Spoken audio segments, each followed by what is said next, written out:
On parlait des actions non adaptées aux besoins. Et la deuxième de ces actions-là, on avait dit que c'était un choix technique qui était un petit peu discutable. Certes, on a besoin de plus de production d'énergie et sous forme d'électricité. Donc, la construction de la centrale de 60 MW à Thor, du côté de Carrefour, est une bonne chose. Cependant, c'est une centrale qui est censée fonctionner au gaz naturel. Et puis, aujourd'hui, elle peut fonctionner soit au gaz naturel, soit au diesel. Le fonctionnement au gaz naturel est plus propre et moins cher. Donc, c'est l'idéal. Cependant, dans ce cas, pour utiliser le gaz naturel de manière régulière, il faut d'abord avoir un port et un terminal de réception et de stockage de ce gaz naturel. Tout comme il y a un port, il y a des ports et des terminaux de réception et de stockage de diesel, de gasoline et de kérosène, il faut aussi un équipement spécial pour recevoir et stocker le gaz naturel.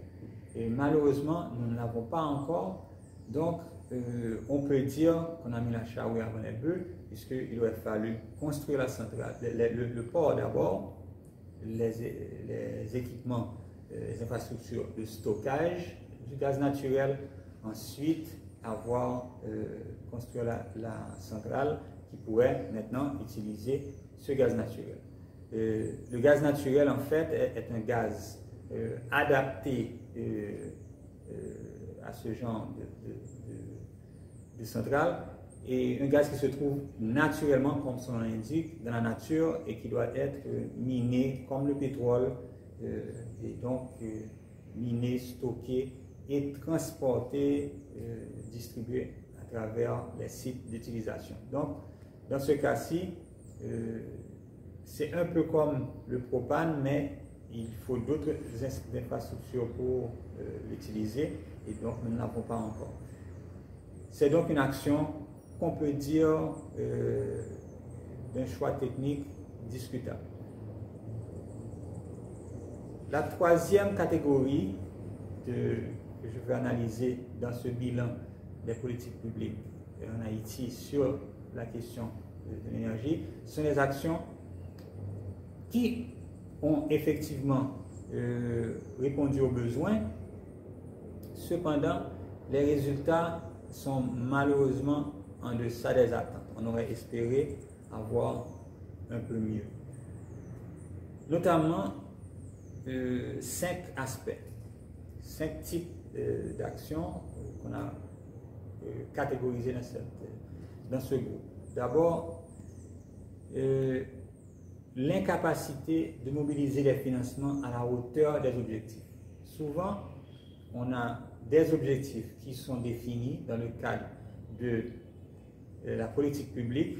Comme j'ai dit, elle n'est pas déclarée formellement, donc on va dire des prononcements et des prévisions publiques, et on n'arrive pas à mobiliser les fonds qu'il faut pour exécuter les projets en question.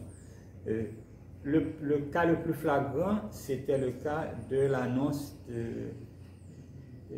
où le président, malheureusement décédé aujourd'hui, avait espéré pouvoir offrir l'électricité 24 heures sur 24, chaque jour de la semaine, à toute la population.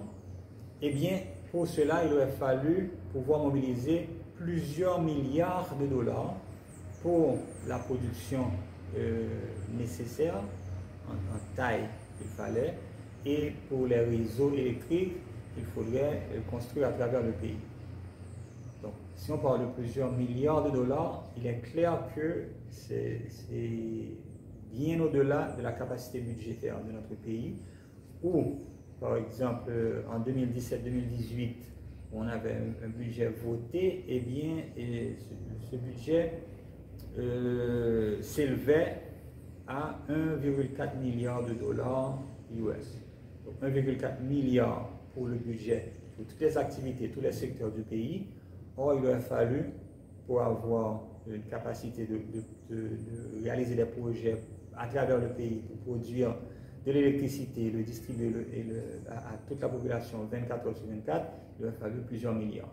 Donc c'est clair que ce n'est pas possible de mobiliser les financements à la hauteur de ces objectifs. Donc c'est le cas le plus flagrant. Mais cependant, il y a d'autres cas où on n'a pas réussi à le faire pour des projets moins ambitieux dans le secteur de l'énergie. Le deuxième, sur les 5 que je veux citer un exemple, d'action où on a pu exécuter une partie de l'action, mais les résultats n'ont pas été satisfaisants pour la population. Notamment en ce qui a trait à l'électrification des régions rurales du pays. Dans le cadre du travail d'électrification, on est obligé de considérer plusieurs secteurs du pays, notamment les grandes zones urbaines, disons les grandes métropoles, les zones urbaines secondaires, donc les plus petites villes, également les zones, on va dire, d'urbanisation informelle, donc les bidonvilles autour des grandes villes, mais surtout une grande partie du pays, le monde rural. Dans ce cas-là, la façon la plus rapide d'arriver à l'électrification est d'utiliser la technologie de l'énergie solaire et de manière indépendante pour les différentes maisons à cause du fait que dans le monde rural, l'habitat est très dispersé.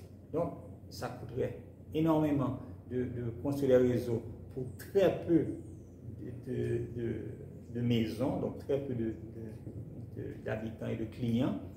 Donc, une solution qui est plus économe, vu l'avancement de la technologie d'énergie solaire, c'est d'utiliser ce qu'on appelle les kits solaires, les systèmes solaires domestiques individuels, et alimenter les maisons à partir de ces kits-là. Et à ce moment-là, on peut ajuster la taille en fonction des besoins de la famille. Eh bien, dans ce cas-là, il y a eu effectivement un programme de fourniture de kits solaires à des membres de la population en milieu rural. L'idée, c'était progressivement d'avoir un programme qui serait financé à moitié par disons, la structure publique, l'État, et à moitié acheté par les membres de la population. De cette manière, ce qui était payé par les membres de la population, probablement sur plusieurs mois, aurait permis de poursuivre le programme, d'acheter d'autres kits et de continuer le programme à travers le pays. Malheureusement, il y a eu des disruptions dans le processus. Généralement, cela se passe parce que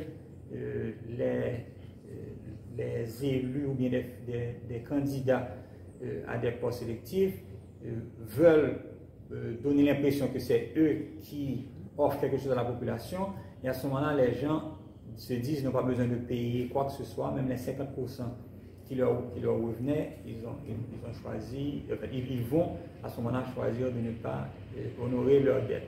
Et donc, l'argent n'entrant pas dans le système pour continuer le processus, eh bien, ce processus éventuellement tombe à l'eau. Donc, c'est dans la situation où nous nous trouvons, où il y a eu un programme avec de bonnes intentions et qui a été initié.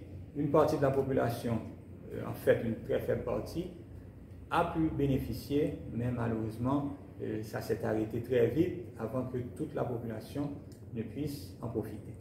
Donc, on va prendre une petite pause et puis on va continuer avec les différentes actions où on a eu des résultats, mais ces résultats étaient malheureusement en deçà des attentes de la population.